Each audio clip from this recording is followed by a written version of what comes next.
ಸ್ನೇಹಿತರೆ ನಮಸ್ತೆ. 30 ಲಕ್ಷ ದುಡ್ಡನ್ನ ಕೊಟ್ಟು ಸೈಟ್ ಅನ್ನ ತಗೊಂಡಿದ್ದಾರೆ. ಈಗ ಲೇಔಟ್ ಹತ್ರ ಹೋಗಿ ನೋಡಿದ್ರೆ ಸೈಟು ಇಲ್ಲ. ಈ ಕಡೆ ಬಂದು ನೋಡಿ, ಲೇಔಟ್ ಅನ್ನ ನೆಲಮಂಗಲದಲ್ಲಿ 4 ಲಕ್ಷ ಕಟ್ಟಿದ್ರೆ ಸೈಟ್ ಸಿಗತ್ತೆ, 6 ಲಕ್ಷ ಕಟ್ಟಿದ್ರೆ ಸೈಟ್ ಸಿಗತ್ತೆ ಅಂದ್ಬಿಟ್ಟು ನೀವು ಎಲ್ಲ ಮಾಧ್ಯಮಗಳಲ್ಲಿ ನೋಡ್ತಾ ಇರ್ತೀರಾ. ದಯಮಾಡಿ ನಾನು ಯಾವಾಗೂ ನಿಮ್ಗೆ ಒಂದಷ್ಟು ಅವೇರ್ನೆಸ್ ಅನ್ನ ಕೊಡ್ತಾನೆ ಇರ್ತೀನಿ.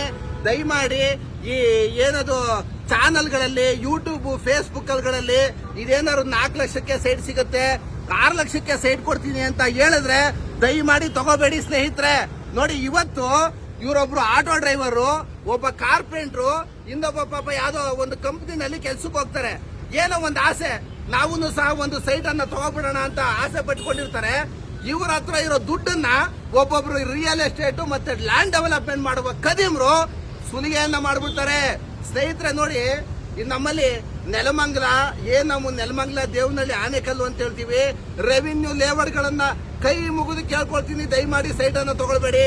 ನೋಡಿ, ಇದು ನಮ್ಮ ಮಾಗಡಿ ರೋಡಲ್ಲಿ ಕಾಲೇಜ್ ಸ್ಟಾಪ್ ಅಲ್ಲಿ ಆಫೀಸ್ ಬರುತ್ತಿದ್ದು. ಯಾರು V9 home real estate office ಮತ್ತೆ ಡೆವಲಪರ್ ಆಫೀಸ್ ಅನ್ನ ಮಾಡ್ಕೊಂಡಿದ್ದಾನೆ. 30 ಲಕ್ಷ ರಿಜಿಸ್ಟರ್ ಆಗಿದೆ. 30 ಲಕ್ಷ ಕೊಟ್ಟು ರಿಜಿಸ್ಟರ್ ಅನ್ನ ಮಾಡಿದ್ದಾರೆ. ಈಗ ಲೇಔಟ್ ಹತ್ರನೇ ಮನೆ ಕಟ್ಟಿಸ್ಬೇಕು ಅಂತ ಪಾಪ ಮುಗಿದ್ರು ಹೋದ್ರೆ ಅಮಾಯಕರು, ಸೈಟೇ ಇಲ್ಲ. ಪಾಪ ಏನಿದು ಸೈಟ್ ಇಲ್ಲ, ಇದ್ ಕಡೆ ದುಡ್ಡಿಲ್ಲ, ಏನು ಫೋನ್ ಮಾಡೋಣ ತಡಿಯಪ್ಪ ಅಂತ ಕೇಳಿದ್ರೆ ಏನ್ ಮಾಡ್ಕೋತೀರ ಮಾಡ್ಕೊಳ್ರಿ, ಸೈಟ್ ಕೊಡಕ್ ಆಗಲ್ಲ ರೀ, ದುಡ್ಡು ಕೊಡಕ್ ಆಗಲ್ಲ ರೀ. ಏನ್ರಿ ಇದು ದೌರ್ಜನ್ಯ? ಜನ ಅಮಾಯಕರ ಹತ್ರ ದುಡ್ಡನ್ನ ವಸೂಲಿ ಮಾಡಿ ಮೋಸ ಮಾಡಿ. ನೋಡಿ, ಇವನು ಯಾರ, ಇವನು ಅದು ಫೋಟೋ ಕೊಡ್ರಿ ಇಲ್ಲಿ. ಅವ್ನು ಯಾವನ್ರಿ ಅವನು?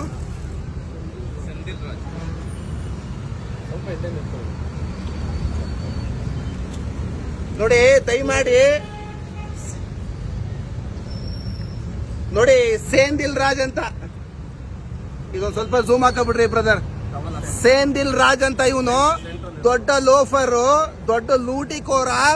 ಇವನ ಹತ್ರ ಏನಾದ್ರು ಸೈಟ್ ತಗೊಂಡ್ರೆ ನಿಮ್ಮ ಮನೆ ಸರ್ವನಾಶ ಆಗೋದಂತೂ ಗ್ಯಾರಂಟಿ. ನೋಡಿ ನೋಡಿ, ಇದೊಂದು ಫೋಟೋ ಇದ್ ಮಾಡಿ ನೋಡಿ, ದಯಮಾಡಿ.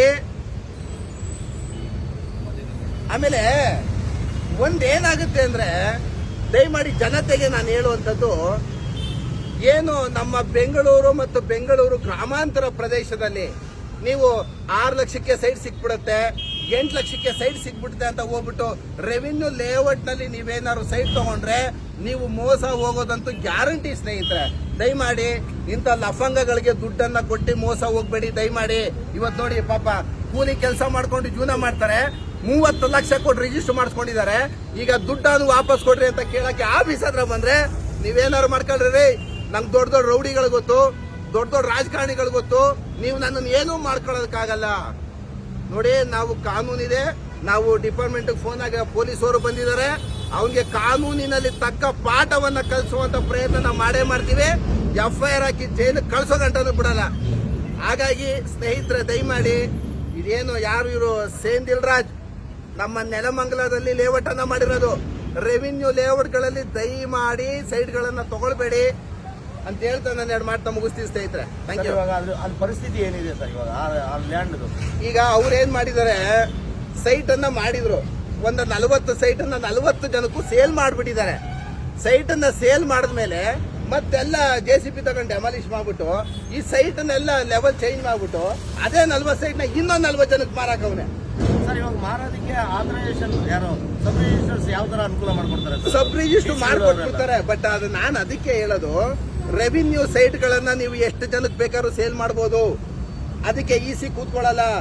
ಯಾಕೆಂದ್ರೆ ನಾವು ಕನ್ವರ್ಷನ್, ನಾನು ಯಾವಾಗೂ ಏನ್ ಹೇಳ್ತಾ ಇರ್ತೀನಿ ಅಂದ್ರೆ, DC ಕನ್ವರ್ಷನ್ ಲ್ಯಾಂಡ್ ಗಳನ್ನ ತಗೊಂಡಾಗ ಅದರಲ್ಲಿ ಅಪ್ರೂವಲ್ ಇರುತ್ತೆ. ಯೋಜನಾ ಪ್ರಾಧಿಕಾರದಿಂದ ಅಪ್ರೂವಲ್ ಕೊಟ್ಟಿರ್ತಾರೆ. ಇಂತಿಷ್ಟು ಸೈಟ್ ಗಳನ್ನ ಮಾಡಿರ್ತಾರೆ. ಇಂತಿಷ್ಟು ಸೈಟ್ ನಂಬರ್ 1 ಯಾರೋ ಒಬ್ರು ಉಮೇಶ್ ಅವ್ರಿಗೆ ರಿಜಿಸ್ಟರ್ ಆಯ್ತು, ನೀವು ಯಾರು ತಗೊಳ್ಳೋದಕ್ಕಾಗಲ್ಲ. ಕನ್ವರ್ಷನ್ ಆದ್ರೆ ಮಾತ್ರ.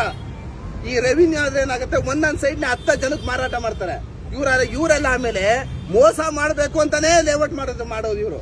ಜನಗಳಿಗೆ ಒಳ್ಳೇದಾಗ್ಲಿ, ಒಂದು ಭರವಸೆಯ ನೆಲೆಯನ್ನ ಕಟ್ಕೊಡೋಣ ಅನ್ನೋ ಒಳ್ಳೆ ಪ್ರಾಮಾಣಿಕತೆ ದೃಷ್ಟಿಯಿಂದ ಮಾಡಲ್ಲ, ಮೋಸ ಮಾಡಬೇಕು ಅಂತಾನೆ ಮಾಡೋದ್ರಿಂದ ರೆವಿನ್ಯೂ ಲೇಔಟ್ ಸೈಟ್ ತಗೊಳ್ಳೋದು ತುಂಬಾ ಅಪಾಯಕಾರಿ.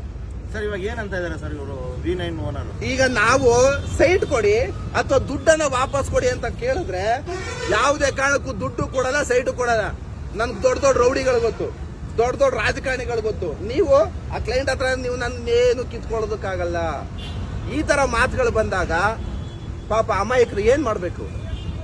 ಹಾಗಾಗಿ ಸ್ನೇಹಿತರೆ, ಈ ತರ ಯಾವುದೇ ಅನ್ಯಾಯ ಆದ್ರೂ ಸಂಬಂಧಪಟ್ಟ ಪ್ರಾಧಿಕಾರಕ್ಕೆ ದೂರನ್ನ ಕೊಟ್ಟು ಅವ್ರ ಮೇಲೊಂದು ಫೋರ್ಜರಿ ಕೇಸನ್ನ ಫೈಲ್ ಮಾಡಿಸಿ, ನಿಮ್ಮ ಸ್ಥಳೀಯ ಪೊಲೀಸ್ಗಳು ಯಾರು ಬರ್ತದೆ ಸ್ಟೇಷನ್ಗಳಿಗೆ ಹೋಗಿ FIR ಅನ್ನ ಹಾಕಿಸಿ ಜೈಲಿಗೆ ಕಳಿಸುವಂತ ಕೆಲಸವನ್ನ ಮಾಡಬೇಕು ಅಂತ ಕೇಳ್ಕೊಳ್ತೀವಿ.